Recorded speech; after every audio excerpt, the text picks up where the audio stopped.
Good afternoon, everyone. Monte Vista Grove is presenting Writers Group, and I'm here to welcome you and let me introduce our teacher, Anna Walker.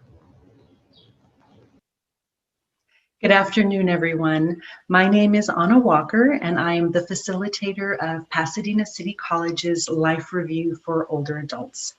Our class started over 15 years ago here at Monte Vista Grove Homes. During that time, we have had 3 books published with stories from our students to help fundraise for Monte Vista. And we have had a blast meeting every Thursday over at Marwick Hall. Today, we are very pleased to be back at your convocation to read our stories. So I'm here to introduce kind of our lineup to you. We will be starting today with Norm Thomas, who will be doing our devotion and reading our first story. Then we will then move on to Gloria Shamblin, then Barbaramathieu, Laura Monteros, and we will be ending with Tom Wentz. We hope that you enjoy these stories, and we hope that they give you some inspiration to perhaps write down your own stories for your family. If you would ever like to join our class, please visit us at Pasadena City College and look under older adult programs for the Life Review class. And I would be happy to have you anytime. So please sit back, enjoy what are sure to be some wonderful stories, and we'll see you soon. Have a great day, everyone. Our scripture today is from 2 Timothy chapter 1, verses 3 to 7. I read from Peterson's The Message. Every time I say your name in prayer, which is practically all the time, I thank God for you, the God I worship with my whole life in the tradition of my ancestors. I miss you a lot, especially when I remember that last tearful goodbye, and I look forward to a joy-packed reunion. That precious memory triggers another, your honest faith. And what a rich faith it is, handed down from your grandmother Lois to your mother Eunice, and now to you. And the special gift of ministry you received when I laid hands on you and prayed, keep that ablaze. God doesn't want us to be shy with his gifts, but bold and loving and sensible. Let us pray. O God, the giver of every good gift, we give thanks for the gifts of memory and writing, for those who told faithfully the stories of your love, for the scribes who wrote down the inspired words in our Holy Bible. We give thanks, O God, that you created us with abilities to remember, reflect, tell, and write. Bless all who encourage us to use these gifts, that upon the close of our earthly lives, we may be appreciated not only for the money and property shared, but also for the memories, values, relationships, and faith that are the spice of life for us. Amen. This year, I have been writing stories of my ancestors. In this story, lacking any oral history, I used historical imagination based on verifiable facts. The title is The Youngest Patriot. Sylvanus could hear the robins singing even before he opened his eyes. Opening them, he looked outside the farmhouse to see the cherry trees in full bloom. Through the sliding metal grate on the floor by his bed wafted the smells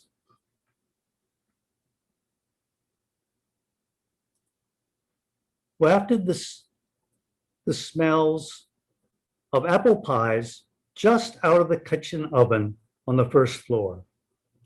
He stretched his 13-year-old legs and prepared to get up. Looking over at the other beds in their second floor room, Sylvanus saw that his younger brothers, Nathan, age 11, and Benjamin, age 8, were still asleep. May 1st, 1775, was to be a special day for Sylvanus Nye, my fourth great-grandfather. Already awake, Benjamin and Mary Nye, his parents, were downstairs in their farmhouse in Barre, Massachusetts, preparing for a visit by newly commissioned Lieutenant Colonel Rufus Putnam of the Continental Army.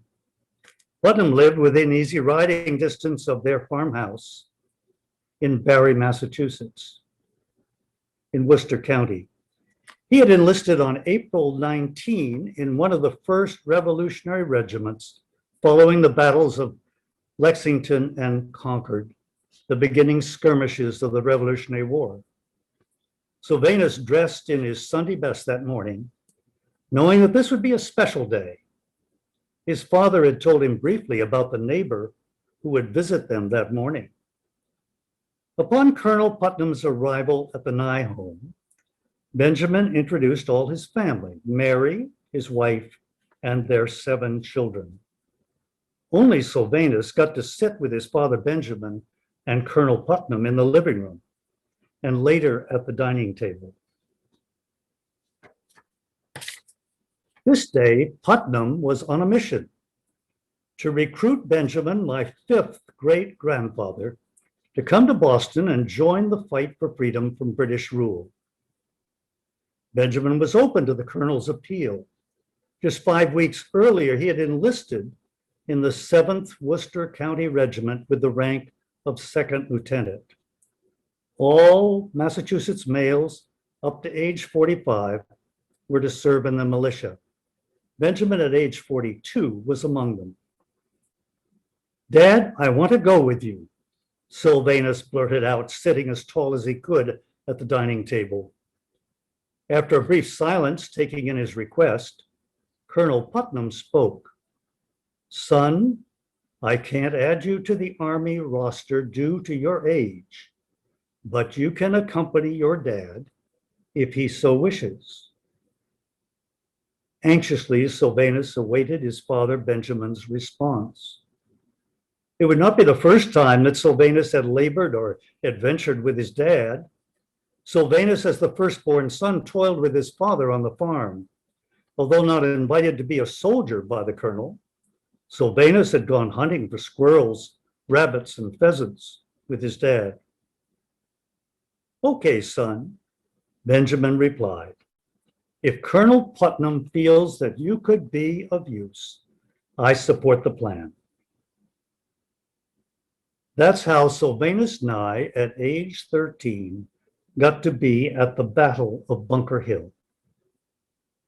The author of the Nye history wrote of Sylvanus, quote, "At the age of 13, Sylvanus Nye did not enlist, but accompanied his father Benjamin through the war, making himself useful in various capacities.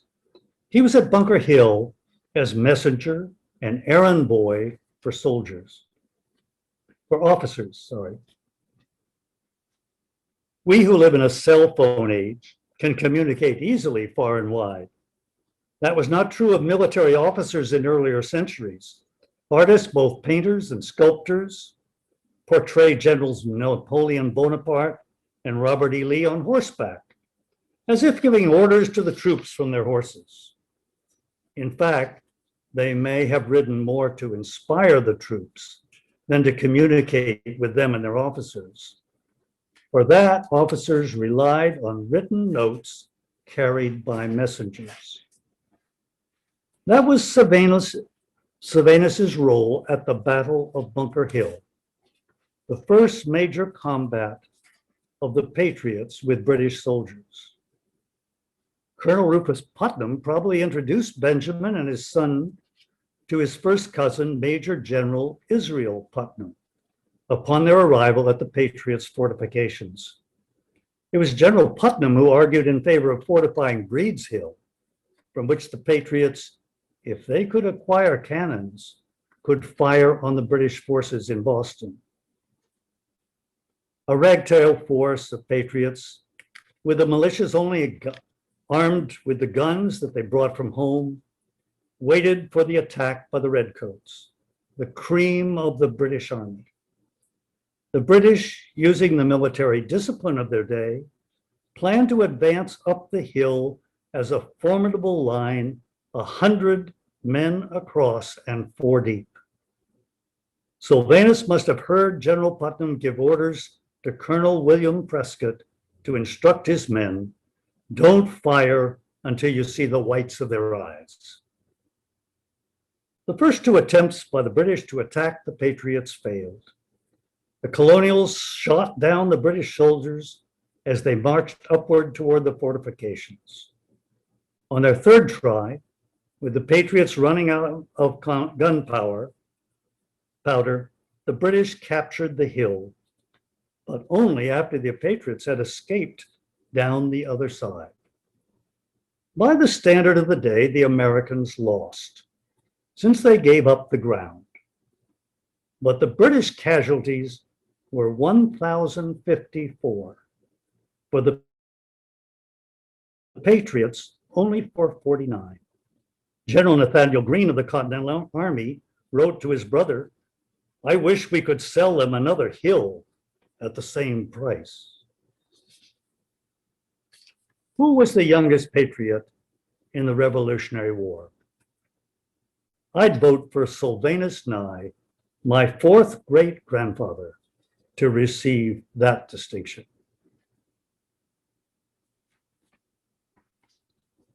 Gloria is the second reader today.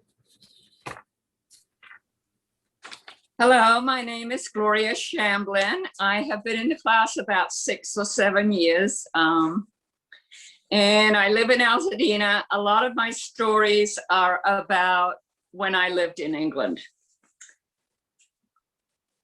Early October 1942, Ivy Ray stood on the cold railway station. There was a sharp chill from the wind.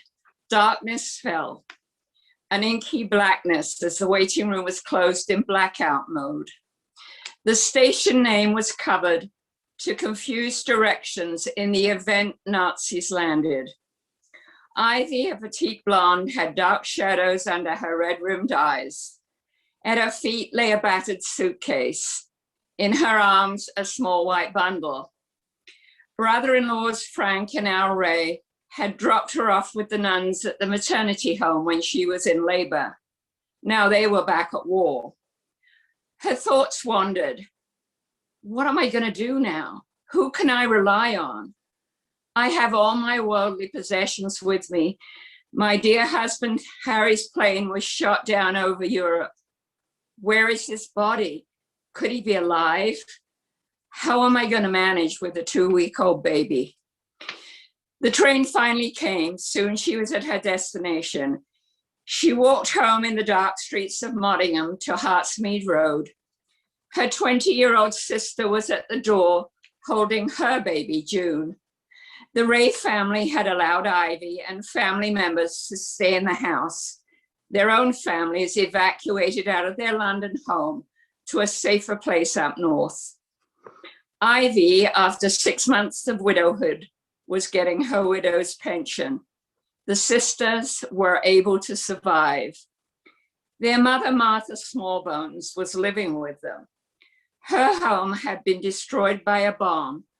Fortunately, they were all in the bomb shelter, so no one was physically hurt. Martha was to take it in turns to live with one of her 5 daughters for the rest of her life. With a spirit of "we are all in this together," Hartsmead Road would entertain visitors. Ivy had a friend, Brenda, stay, the Canadian husband away in the Air Force. However, Brenda was seeing someone else. The household was petrified.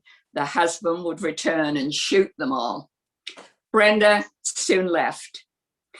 During sirens for bomb alerts, Ivy went to the shelter, or at times stayed in bed with her baby, and a Hershey bar. She developed a lifelong love of both.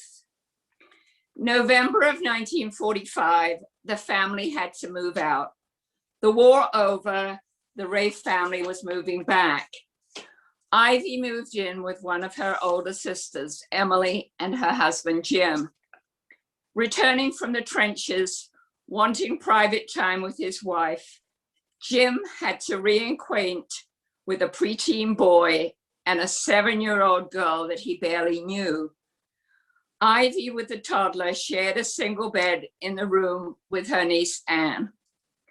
Government housing was not available for a widow and one child. Housing for those displaced by war was on a point system. Several points were awarded for large families that had been bombed out. The sisters did part-time work, Emmy doing piecework at home, placing zippers in skirts for a chain of large shops. She exercised her legs on the treadle machine for countless hours. Since clothes were on ration, she could not keep any. Ivy worked in the post office and for years would comment, "There is nothing as dirty as money." Everyone had ration books to be used at a certain shop. Queues for food were long. Shops ran out of food. A walk to the food office would supply cod liver oil, rosehip syrup, and a bottle of orange juice. Few children had seen an orange, nor had those bottles of orange juice. An egg per person a week was always served in an egg cup. Young Jimmy would take a spoonful, look at it with disdain, and never finish it. Children were issued a small bottle of milk at school. The smell of sour milk crates did nothing to enhance the taste of lukewarm milk. During wartime, Aneurin Bevan, MP, worked on homeland needs, housing, education, healthcare, and jobs. Families did not go to doctors for ailments such as chickenpox and measles or flu, as they had to pay. Clinics recommended fresh air exercise and a dose of a tonic. In 1946, Ivy was dating Danny Mack, who made a doll's house for her child. She married Fred Bayford, the insurance man that made weekly visits to collect the 6-penny premium. At 40 with gray hair, he looked old. After the marriage, they moved to Bognor Regis on the south coast, noted for the most yearly sunshine. They lived in a converted railway carriage on the edge of the shore.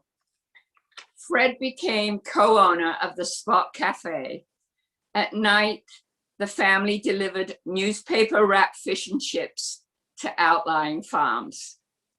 From there, a move to living over the grocery store in a row of fishermen's cottages built in the mid-1800s. Over the years, it had been a brewery and a dairy. Unfortunately, the only toilet was at the end of the garden. It was a while before this was remedied. 1948, the National Health System Free Care for All arrived. Home visits included a clean white towel for the doctor. The skinny child in their house had a cough, maybe tuberculosis. Along with a large portion of the population, her tonsils removed. This a common procedure in the late 1940s. 1953, all rationing was over. Ivy spent her small war pension on school fees for a private school for her child. The family went on to have many adventures and to add another daughter born at home, conveniently when the shop was closed for lunch. Ivy was widowed again in her 70s. Since she was a widow of 2 World War veterans, she received a better pension. She was able to live out her life in comfort. The three sisters mentioned in this story lived into their mid-90s. The small white bundle was me. And now I'd like to introduce Barbara Mathieu. Thank you, Gloria. I'm Barbara Mathieu, and I've lived at Monte Vista Grove Homes since 2016. The title of my story is called Overly Zambitious, or Call Me If You Need Anything. It took me 5 weeks after arriving in Lusaka, Zambia in 1975 before I felt confident enough to drive British style. Sitting on the right side of the car, though for me it was the wrong side of the car, behind the wheel and learning to shift into 4 gears with my left hand. In addition, I had to learn to drive on the wrong side of the road. I joined a madrigal singers group, and one of our members, Kate Pender from the UK, and 8 months pregnant, asked me for a ride to a Thursday night practice close to the center of Lusaka. I picked her up at home, and we were chatting as we approached the Great East Road that would take us into the heart of the capital city. Turning left onto the Great East Road, my mental map reverted to the pattern I'd known for 20 years of driving, rather than the one I'd learned the last 5 weeks. What should have been an easy turn to the nearest traffic lane, I drove across 3 traffic lanes and proceeded straight ahead. Kate gasped, grabbed my thigh as we both saw the headlights of a huge lorry bearing down on us.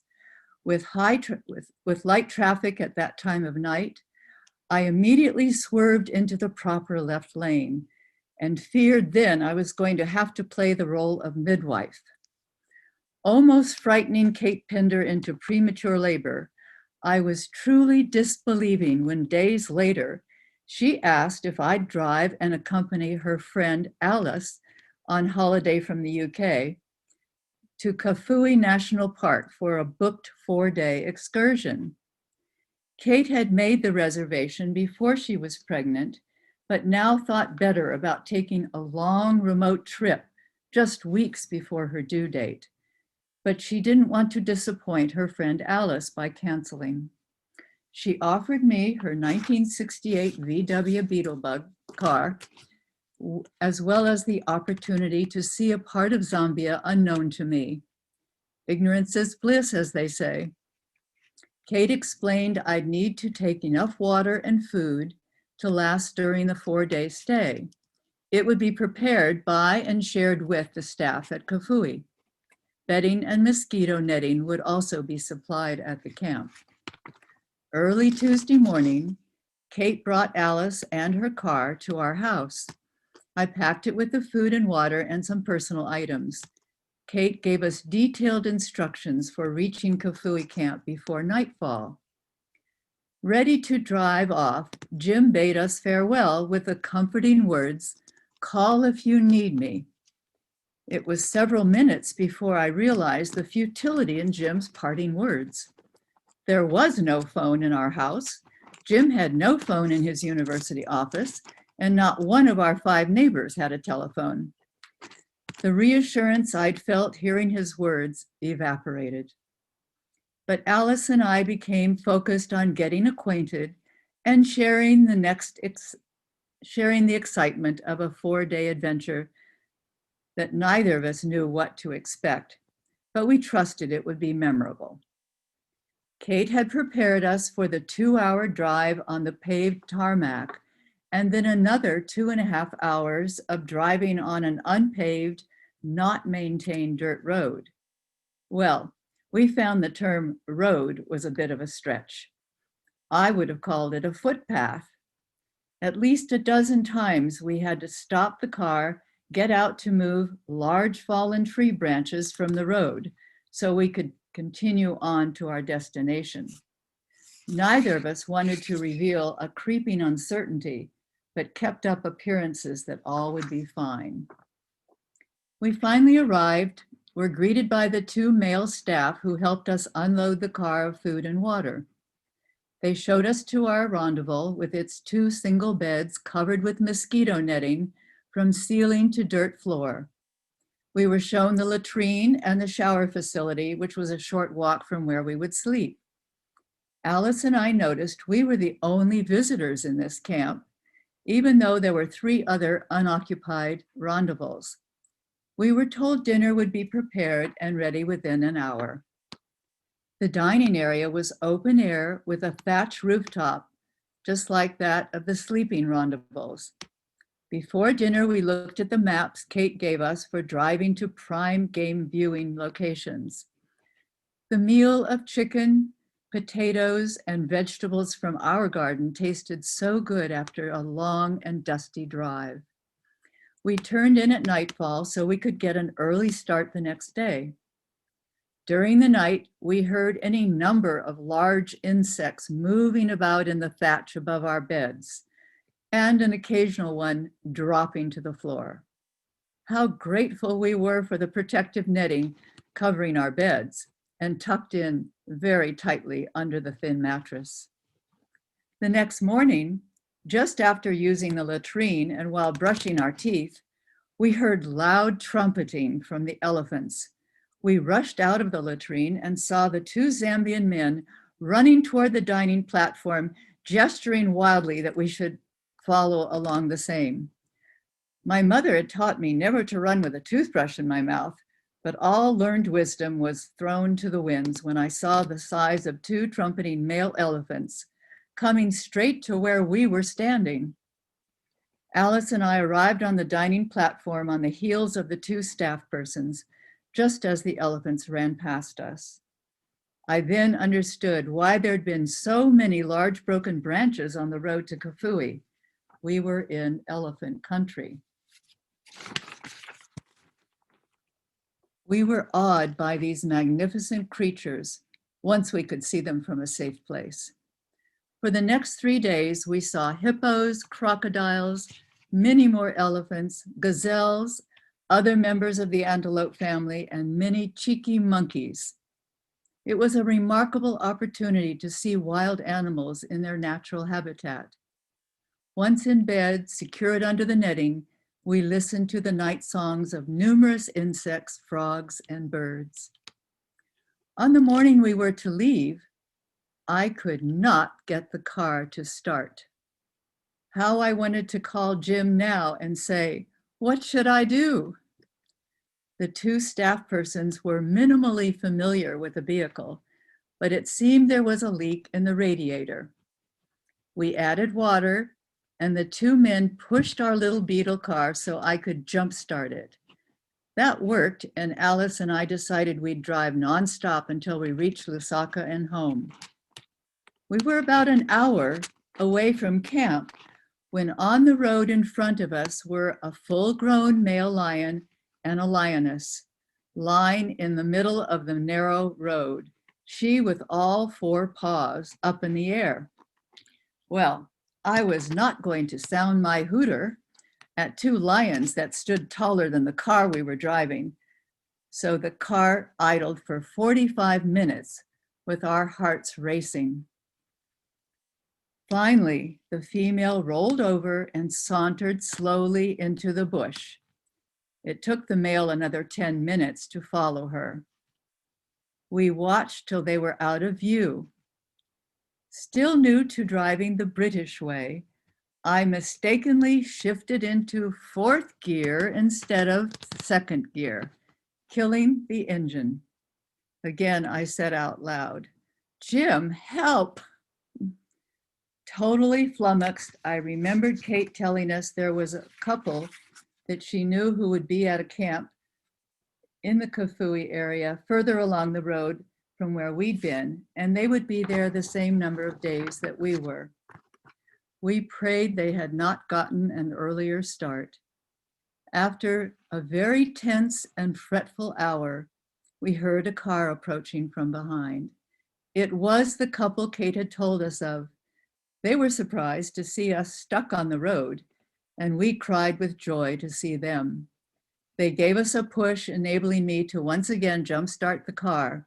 This time, I put it into 2nd gear. We never stopped until we arrived in Chudley, the 6 university houses surrounded by bush where we lived for that year. Jim greeted us in front of the house, and my first words were, "So, did you hear me call?" I now would like to introduce my classmate, Laura Monteros. Hi, I'm Laura. I live in Altadena, and I've been in the class about 10 years, but before that, I came a couple of times when I was in between jobs. So, gotta set myself up here. My story is, I think, a little confusing. I hope I don't confuse you because I certainly have confused myself. It's called Friday Friday, or Time Out of Joint, or COVID Time. I wrote this a couple weeks ago on a Wednesday, but it feels like Thursday. And tomorrow, which I think is Friday, will be Saturday. I think it feels that way anyway. Since COVID-19 lockdown, time has been, well, to quote my favorite doctor, who?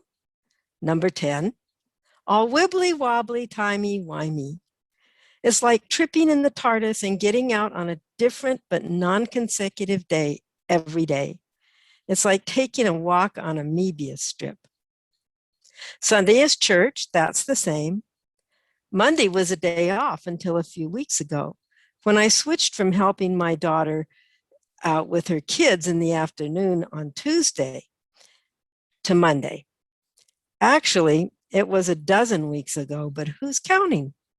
No one seems to be counting anything having to do with time lately. Monday's a work day, and Tuesday is lectionary discussion with the pastor on Zoom at noon, and a session meeting in the evening at least once a month. That's why I switched the kids' stuff to Monday. But then that makes 2 days between Monday and Thursday, when I also babysit, and that's confusing because when Monday was Tuesday, there was only one day. Today is Wednesday, which is pretty much a day off for doing laundry, watching music at noon on YouTube, and other tasks, which may include watching more television. Mittwoch, the Germans call it, the middle of the week. Tomorrow is Thursday, which is Zoom class, and helping my daughter with the kids. Thursday is also my Friday because it's the last day of the week that I have recurring events planned. Friday is my Saturday. I'm always surprised to turn on the morning news and see the weekday crew instead of the weekend crew. There's nothing on the calendar most weeks on Friday, just a list of tasks I plan on getting done. If Friday is in 2 days and it's my Saturday, then isn't today Thursday? The Saturday on the calendar has a recurring tea party date with my son's kids. This is a new development. It's been fun to do this because even though they have lived a good portion of their lives in my house, we haven't done too many grandma-grandchild things, especially since time went all wibbly-wobbly 13 months ago. Or was it a couple of years or a few weeks? I can't mark months and seasons any easier than days because this is Southern California. In Southern California, though we have 3 seasons, rainy, windy, and fire, seasons are not marked by calendars or weather. After all, we can have all 3 in a span of 7 days. Today, Wednesday, is the rainy season, not because it is raining, it isn't, but because it feels like it might. 2 days ago, it was fire season, and a couple days before that, it was windy season. I discovered I mark the seasons by stores. Yup, stores. Since I've only been in stores maybe half a dozen times or so since March of 2020, I am truly unstuck in time. I used to know it was winter because Christmas and Hanukkah are in the winter, and all the stores have holiday decorations and sales and fake snow. Spring is St. Patrick's Day paraphernalia, and then Easter is more candy and rabbits than the entire country can eat. Summer is new sun canopies and birthdays. Lots of birthdays. Lots of shopping. Between June 19th and September 4th, my immediate family, including significant others and grandchildren, celebrate 8 out of our 11 birthdays. Fall, of course, is making Thanksgiving arrangements, figuring out who will go where, and am I cooking?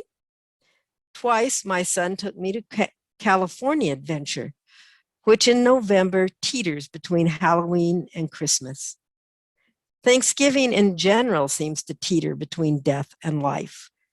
It's framed by All Hallows Eve and Day of the Dead in the fall, and Christmas in the winter by falling leaves and snow. Well, not in Los Angeles, of course. Leaves fall and stay on trees all year round, and we only get grauple on occasion.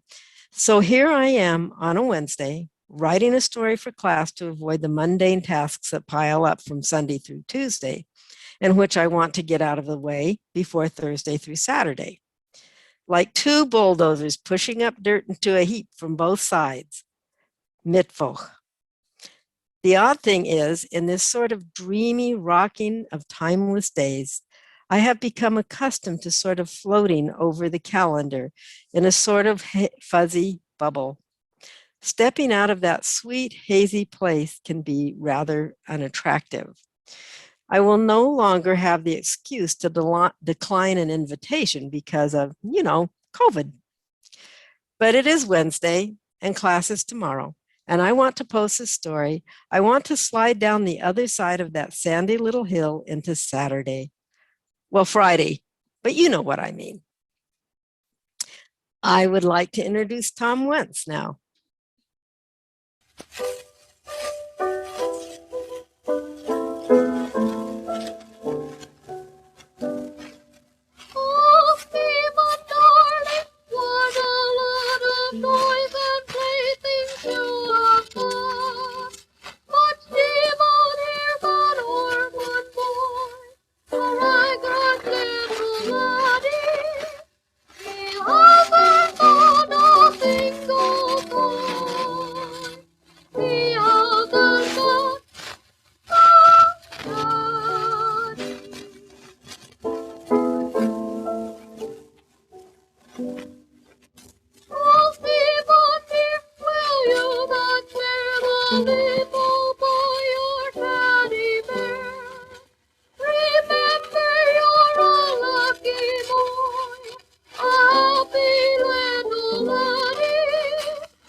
That my story is This Little Light of Mine.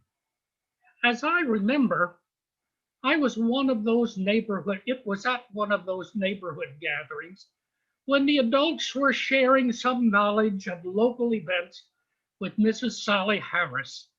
Mrs. Harris was the editor of a column on items of local interest for the Harrisburg Patriot News. We kids were around the piano singing when Mrs. Harris asked about a particular boy singing, and that boy was me. It was in 1946, and with Mother's permission, I was recruited into the children's choir at Market Square Presbyterian Church. The director of music gave me voice lessons, and soon I was a soloist during those offertories. I remember one time I moved to the front of the choir loft at the back of the sanctuary to sing during one of those offertories and dropped my sheet music down into the congregation below. I was frantic. I ran down the steps, grabbed my sheet music, and raced back up the stairs while the organist played during the interlude. I soloed at the Christmas cantata.